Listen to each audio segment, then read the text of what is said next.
ఇరాన్లో అంతర్ఘర్షణలు, అంతరు యుద్ధం అనేటువంటి తీవ్రంగా ఉన్నది.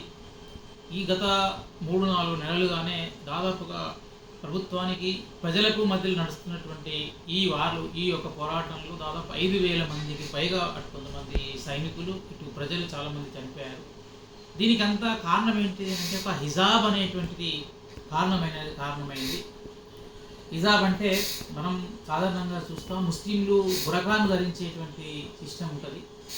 అయితే ఈ బురకాను ధరించకపోవడం వల్ల ఒక అమ్మాయి, ఆమెను లాకప్లో వేసి ఆమె మరణానికి కారణమైంది అక్కడి పోలీసులు. దీంతో అక్కడ ఒక విస్తృతమైనటువంటి ఉద్యమం వచ్చింది. ఒక మహిళను తీసుకెళ్ళి, ఒక చిన్న అమ్మాయిని తీసుకెళ్ళి హిజాబ్ ధరించలేదు అంటే బురకా ధరించలేదనే కారణంతో ఆమెను పోలీస్ స్టేషన్లో తీసుకెళ్తే పోలీసుల దెబ్బలకు ఆమె చనిపోయింది. దీంతో ఇరాన్ ప్రపంచం అంతా కూడా తీవ్రమైన ఆందోళనకు వ్యతిరేకత ఆ దేశంలో వచ్చింది. ఎందుకంటే దీనివల్ల ఆ దేశంలో కలహాలు రేగడం మాత్రమే కాకుండా ఇప్పుడు అమెరికా ఆ దేశంలో కలహాలు రేగుతున్నాయి, చాలామంది చనిపోతున్నారు. కాబట్టి ఆ దేశం యొక్క అంతర్గత వివాదాల్లో సద్దుమణిగేలా మేము చేస్తాం, అవసరమైతే దాడులకు చేస్తామని నిన్న మొన్ననే అమెరికా ప్రకటించి, ఆ ప్రకటన మేరకు యుద్ధ నౌకలను మన ఇరాన్ యొక్క సరిహద్దులకు మోసుకుపోవడం కూడా మనం పత్రిక వార్తలలో మనం చూస్తాం. ఇదంతా ఎందుకు జరుగుతుంది అని అంటే 1979లో అదివరకు రాజా పహలవి అనే వాళ్ళ రాజవంశం ఆధ్వర్యంలో అక్కడ పరిపాలన సాగుతూ రాజవంశం పరిపాలించేది. ఆ రాజవంశము యొక్క అమెరికా లాంటి లేదా పాశ్చాత్య దేశాలు లేకపోతే ఆధునిక దేశాల యొక్క ప్రభావం వల్ల దేశంలో ఆధునికతను కోరుకుంటూ అక్కడ చట్టాలను అమలు చేస్తున్నటువంటి సందర్భం అది. ఆ సందర్భంలో అక్కడ ఉన్నటువంటి మతోన్మాదులు, ఇప్పుడున్న అధ్యక్షుడు కొమేని లాంటి వాళ్ళు ప్రజల యొక్క అంటే బయటి వాళ్ళు వచ్చి మా సంస్కృతిని నాశనం చేస్తున్నారు అనేటువంటి ఆధునికత పేరు మీద నాశనం చేస్తున్నారు అని చెప్పేసి ప్రజల్లో తిరుగుబాటు ఆ రోజు వచ్చింది. ఆ తిరుగుబాటుకు మత నాయకులు నాయకత్వం వహించారు. ఆ తిరుగుబాటు విజయం సాధించింది. ఆ విజయంలో 1979లో విజయం సాధిస్తే ఆ దేశంలో ఉన్నటువంటి రాజు షా అమెరికాకు వెళ్ళిపోయాడు, ప్రవాసం వెళ్ళిపోయిన తర్వాత ఈ యొక్క మత నాయకుల ఆధ్వర్యంలో ఆ దేశ పరిపాలన కొనసాగుతున్నది. అది దాదాపుగా 1979 అంటే దాదాపుగా 40-45 సంవత్సరాలుగా ఆ పరిపాలన కొనసాగుతున్నది. ఆ సందర్భంలో పరిపాలిస్తున్న క్రమంలో మొదట్లో ఒక చట్టాన్ని తీసుకొచ్చారు. ఆ చట్టం ఏంటంటే మహిళలు ఎట్టి పరిస్థితుల్లోనూ బురకా ధరించాలి, వాళ్ళు బయట కనపడకూడదు, బహిరంగ స్థలాల్లో ఉండకూడదు అనేటువంటి చట్టాన్ని అక్కడ తయారు చేశారు. చాలా సంవత్సరాలుగా ఆ దేశంలో అమలవుతున్నది. కానీ ఇటీవల మహిళల్లో 40 ఏళ్ల క్రమంలో సమాజంలో చైతన్యం వచ్చింది, చాలా మార్పులు వచ్చినాయి. ఈ యొక్క మహిళల యొక్క వ్యక్తిగత స్వేచ్ఛ, మా యొక్క మానవ హక్కులు, మా యొక్క పౌర హక్కులు, మా హక్కుల మీద భంగం కలిగిస్తే ఊరుకోము, మాకు కూడా స్వేచ్ఛ కావాలి, మేము కూడా సమానమైన స్వేచ్ఛ హోదాకు అర్హులమైనటువంటి ఒక విప్లవాత్మకమైన మార్పు కూడా ఈ 40-50 ఏళ్ళ కొత్త మార్పు చోటు చేసుకున్నది. అంటే మత రాజ్యాంగానికి విరుద్ధంగా, ఇస్లామిక్ రాజ్యాంగానికి విరుద్ధంగా అక్కడ ఉన్నటువంటి మహిళలు పోరాటం ఇవాళ చేస్తున్నారు.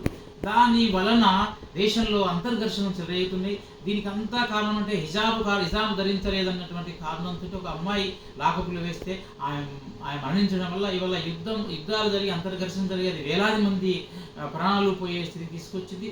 చివరికి అమెరికా లాంటి ఇతర దేశాలు, ఇజ్రాయెల్ లాంటి దేశాలు ఈ దేశంలో వేలుపెట్టి ఈ దేశాన్ని అల్లకల్లోలం చేసే లేదా ప్రదేశాలు తమ యొక్క చేతుల్లో ఉండేటువంటి కీలుబొమ్మ ప్రభుత్వాలను ఏర్పాటు చేసే దిశగా వాడుకునేందుకు కూడా ఈ అల్లర్లు కారణమవుతున్నాయి. అంటే ఏదైనా కూడా మెజారిటీ ప్రజల యొక్క భావనలు ఒకప్పుడు మతంగా ఉన్నప్పుడు మత భావనలు ఆ రోజు మానవ హక్కులను ఆనాటి ప్రభుత్వాలు హరణం చేసినాయి. ఆనాటి ప్రభుత్వాలు పాశ్చాత్యులకు, ఆధునికులకు అంటే ప్రజలకు ఇష్టం లేనిటువంటి వాటిని వాళ్ళు అమలు చేసేటువంటి ప్రయత్నం చేసిన వల్ల ఆ ప్రభుత్వం కోల్పోయింది. ఇప్పుడు ఈ ప్రభుత్వం కూడా ఈ 40 ఏళ్ల కింద చేసిన చట్టాలను మార్చవలసి ఉండే, ఆ చట్టాల స్థానంలో కొత్తగా ప్రజలు ఏం కోరుకుంటున్నారో అటువంటి చట్టాలను తీసుకురావాలి. దానివల్ల ఈ చట్టాలు చెప్పేది వేరవుతున్నది, ప్రజలు కోరుకునేది, మహిళలు కోరుకునేది వేరవుతున్నది. దీనివల్ల వ్యక్తిగత స్వేచ్ఛకు భంగం కలుగుతుందని చెప్పేసి కొంతమంది ఇట్లా ప్రభుత్వాలు చేస్తున్నటువంటి చట్టాలతోటి ఈ మహిళలను అరాచకాలు సృష్టిస్తుంటే మహిళలందరూ కూడా ఏకమై ఈ మహిళల పోరాటంగా దీన్ని భావించవచ్చు. ఈ మహిళల పోరాటం కారణంగా ఇవాళ ఇరాన్ అంతా అల్లకల్లోలానికి లోనవుతున్నది.